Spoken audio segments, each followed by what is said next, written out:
7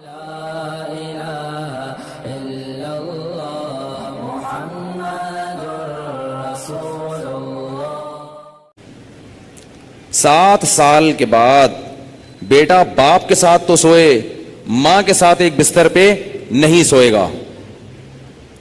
بیٹی ماں کے ساتھ تو سوئے گی، باپ کے ساتھ ایک بستر پہ نہیں سوئے گی. بات آ رہی ہے سمجھ میں؟ اسی طرح بیٹی جب 9 سال کی ہو جائے، یہ خوب اچھی طرح مسائل سمجھ لو، اس میں آپ مجھے فنڈامنٹلسٹ کہو، دقیانوس کہو، جو مرضی کہہ دو، میں اللہ کا حکم آپ کو سنا رہا ہوں، عمل کرنا ہے کرو، نہیں کرنا ہے تو جیسے چل رہے ہو چلتے رہو، ہم سے سوال نہیں ہوگا. بہت بے احتیاطیاں ہوتی ہیں. ہم لوگ ہندو نہیں ہیں، عیسائی نہیں ہیں. مسلمان بننا ہے تو تمیز سے بنو بھائی، نہیں بننا ہے تو پھر انگریزوں کے کلچر کو فالو کرو، وہ بہت ایڈوانس جا رہے ہیں آج کل. بار بار کہتا ہوں یہ کیا نہ ادھر کے نہ ادھر کے. تو جب بیٹی 9 سال کی ہو جائے، بیٹی 9 سال، تو باپ پر یہ احتیاط لازم ہے کہ وہ اس کو پیار کرنے میں احتیاط سے کام لے. بہتر یہ ہے کہ اپنی باڈی کو اس کی باڈی سے دور رکھے. پیار کرنا ہو سر پہ ہاتھ رکھے، بیٹی سر پہ پیار کرے، گالوں پہ یا ہونٹ پہ پیار نہ کرے. 9 سال کی بچی احتیاط کرے اس سے، یہ احتیاط کی عمر ہے. اور جب بالغ ہو جائے پھر تو ہرگز اس کی اجازت نہیں ہے. کیونکہ مسئلہ یہ ہے کہ باپ اگر بیٹی کو اس طرح سے پیار کرے اور خدا نخواستہ باپ کے دل میں شہوت پیدا ہو گئی، اور اس کی کچھ تفصیل ہے، یہ خود سے فیصلہ نہ کریں، مفتی سے کسی مفتی کے سامنے پوری صورتحال رکھیں. تو اگر یہ شہوت پیدا ہو جائے تو اس بیٹی کی ماں اس باپ پر ہمیشہ کے لیے حرام ہو جاتی ہے. شریعت میں جو سیکچول ریلیشن ہے وہ ایک وقت میں ایک عورت کے ساتھ ہو سکتا ہے. ماں سے ہو گیا تو بیٹی سے نہیں ہو سکتا، بیٹی سے ہو گیا تو ماں سے نہیں ہو سکتا. ایسی اجازت نہیں ہے کہ ادھر بھی اور ادھر بھی، نہ نہ نہ نہ. سوتیلی بیٹی جو ہے نا، قرآن نے کیا کہا ہے کہ جب کسی عورت سے نکاح ہوا تمہارا اور نکاح کے بعد اس عورت سے تمہارا سیکچول ریلیشن قائم ہو گیا تو اس عورت کی بیٹی تم پر ہمیشہ کے لیے حرام ہو گئی.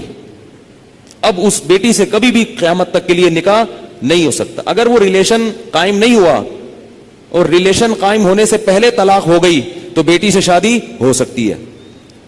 قرآن کی اس آیت سے فقہا نے، امام ابو حنیفہ نے اور ان کے شاگردوں نے اور بہت سارے تابعین نے استدلال کیا ہے کہ اسلام میں ایک وقت میں جس عورت سے ریلیشن ہوا اس کی ماں سے، اس کی بیٹی سے ریلیشن نہیں ہو سکتا. نہ حلال، اور حرام تو ویسے ہی حرام ہے، حلال ریلیشن بھی نہیں اب ہو سکتا. کسی عورت سے جب ریلیشن ہو گیا تو بیٹی سے اب حلال شادی بھی نہیں ہو سکتی، قرآن نے منع کر دیا. کسی عورت سے اگر خدا نخواستہ زنا ہو گیا، اب اس عورت سے تو شادی ہو سکتی ہے، اس کی ماں سے یا اس کی بیٹی سے شادی نہیں ہو سکتی. خوب سمجھ لیں یہ مسئلہ اچھی طرح سے. اسی طرح یاد رکھو کہ اگر داماد نے خدا نخواستہ بہو کے سسر کے ساس کے ساتھ، داماد اور ساس میں کوئی ریلیشن ہوا سیکچول، کس میں؟ داماد میں اور ساس میں، تو یہ جو ساس کی بیٹی ہے یہ اس پر ہمیشہ کے لیے حرام ہو جائے گی. اسی طرح بہو میں اور سسر میں ہو گیا تو یہ بہو اپنے شوہر پہ ہمیشہ کے لیے حرام ہو جائے گی. بات آ رہی ہے سمجھ میں؟ اگر کہیں ایسا ہوا ہو تو خود سے فتویٰ نہ دے دیں، کسی مفتی کے سامنے باقاعدہ رکھیں. بعض لوگ خود مفتی بنتے ہیں، اس میں کچھ ڈیٹیل ہے مزید، وہ میں ڈیٹیل اگر بتاؤں گا تو بہت لمبی بات ہو جائے گی.